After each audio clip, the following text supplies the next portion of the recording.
All right, hot take Friday time here on Lights Camera Barstool. If you're watching on YouTube, make sure to subscribe to the channel, like the video, drop your hot take of the week, movie or TV related, in the comments below. Ken Jack, Gooch, Jeff D'Lo coming at you here with hot takes. I went first last time, so I'm gonna go last this time. Ken Jack, you're up first this time. Hot take Friday. What's your hot take of the week? Remember, these are hot takes. We know they're hot takes. Well, I feel like we say hot takes and then they end up being like ones people agree with, which is weird because like I'm always like, oh, people like even the last one where I did the movie theater food one, I'm like, people will be pissed at that, and people weren't. They like every now and then you get like that's a wild take. It's like, yeah. It's a hot take, buddy.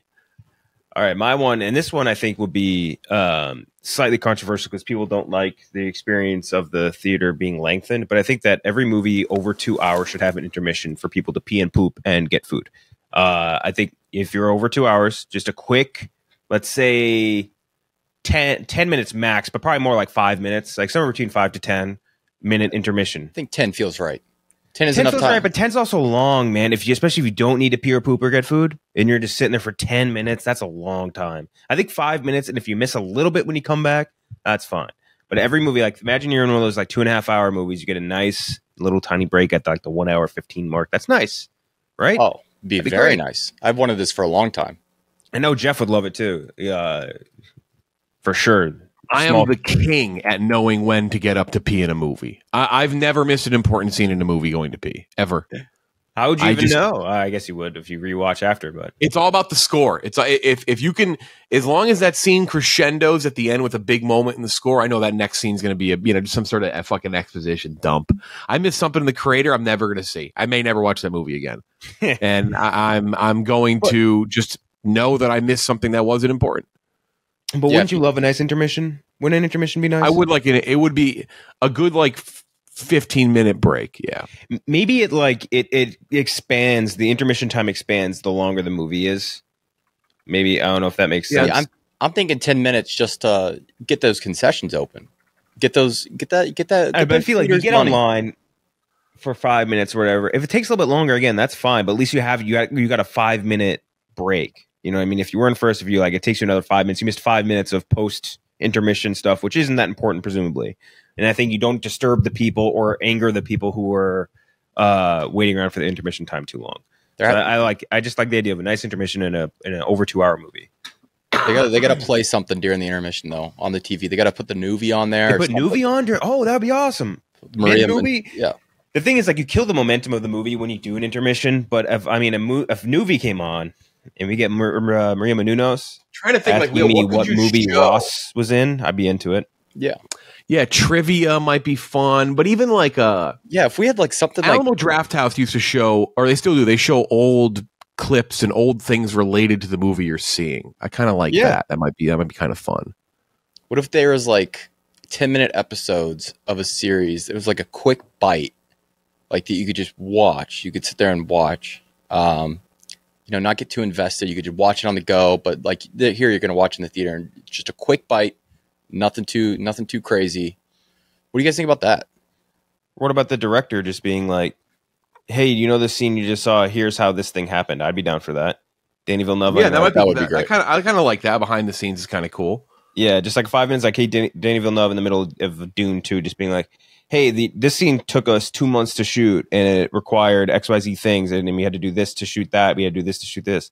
I'd be like, damn, that's sick. I was wondering how you did that. Because half the time, whenever I see something stupendous in a movie, how the fuck did they do that?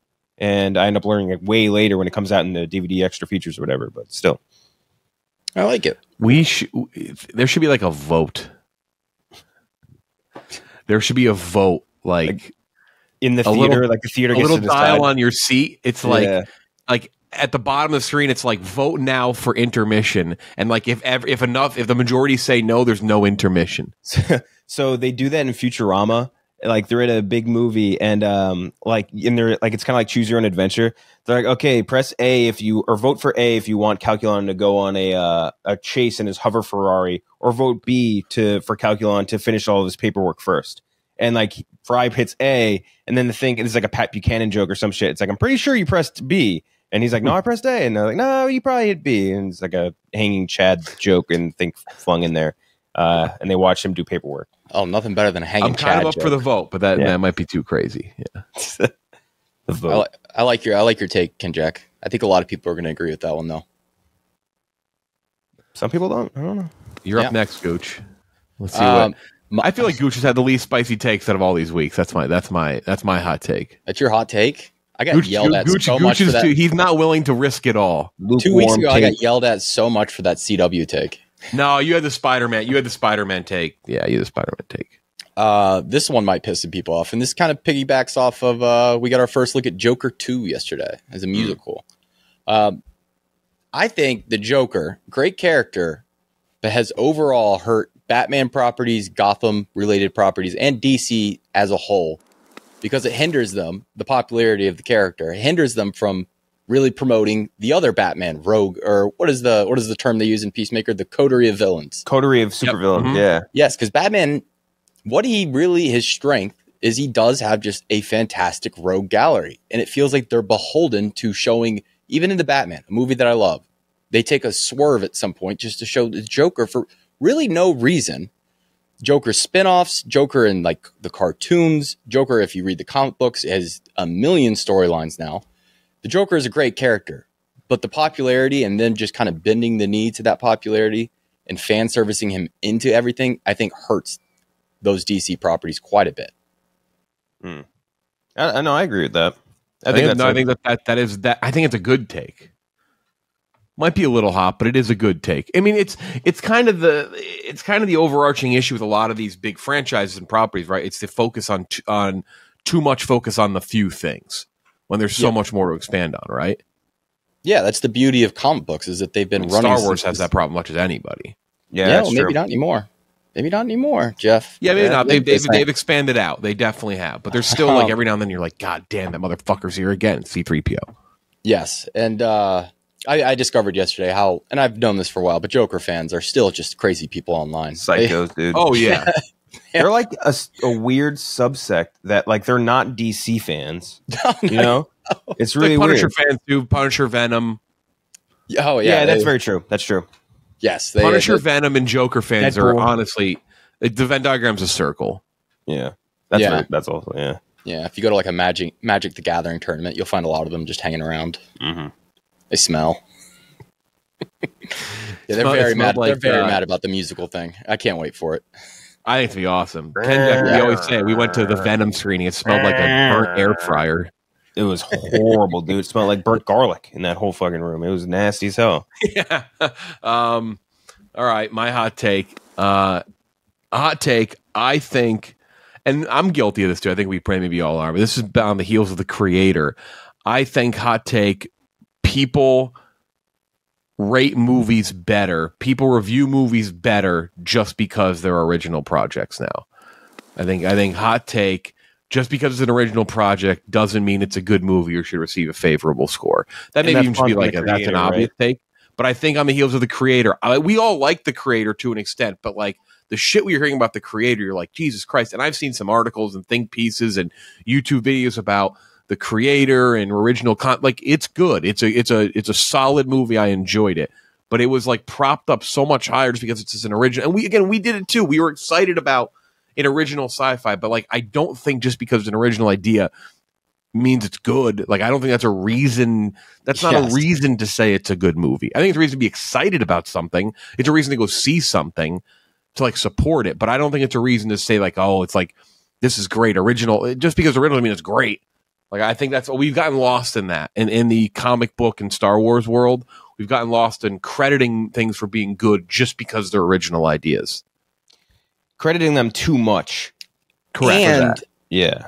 It's interesting with the creator, I feel, because while it is an original, property, not tied to any existing IP, the content really isn't incredibly original. It's very well-tread territory, pays a lot of homage to a million different sci-fis that came before it.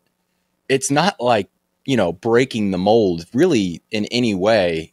So the term original, when it gets thrown around, it's like, well, yes, it's not tied to an IP, but there are ways to be original within existing IPs, and there are ways to be very... we just reviewed we reviewed two movies in the same day, The Creator and Saw, and I think while we rated The Creator better, our expectations were so low for Saw, and Saw was the 10th fucking movie, and you kind of got to be like, damn. I think pound for pound, like they executed what they wanted to do, maybe better. You can have you in your bag of tricks. What are you just doing there? No, I just realized my AirPods are in my pocket and it's bothering me. You just pulled out like a sack. Oh, okay. Yeah, I thought you were gonna pull. I thought you were like pull like a jigsaw mask or something. Pull out a fucking gun and shoot. No, you. you can make like existing things can still be good. So it's like you look at Andor. Like yes, that's the perfect example. Yes. Yeah, so I don't know. I just like support original things. I'll go see anything original and unique, even if it's dog shit. But I don't like it being used as a reason to say it's good. Like it's a good movie. It's original. Well, plenty of bad original movies. Well, I would say almost a majority of yeah. Quite a few. There's a lot of really bad ones. All right, those are our hot takes. Let us know what you think about our hot takes this week. Drop your hot takes below. Every Friday we got hot takes here on YouTube. Subscribe to the channel.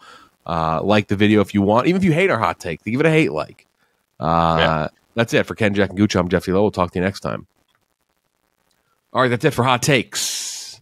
One spicy take a week. More next Friday. Or let me read it again. It's not Friday. All right, one spicy take a week from each of us. That's it for this week. 3 more next week. Hot takes. Ken Jack's lighting a lighter right now. It's got like a taser lighter. Looks cool. Oh, it's one of those it's like a lightsaber. It's like the things. Anakin, how many times do I tell you not to drive through the power couplings? Yeah, literally. Like Seriously. Yeah, and great they'll line. get seized up a little bit. Yeah, great line in the script. Act like you're being electrocuted, guys. That's it for hot take.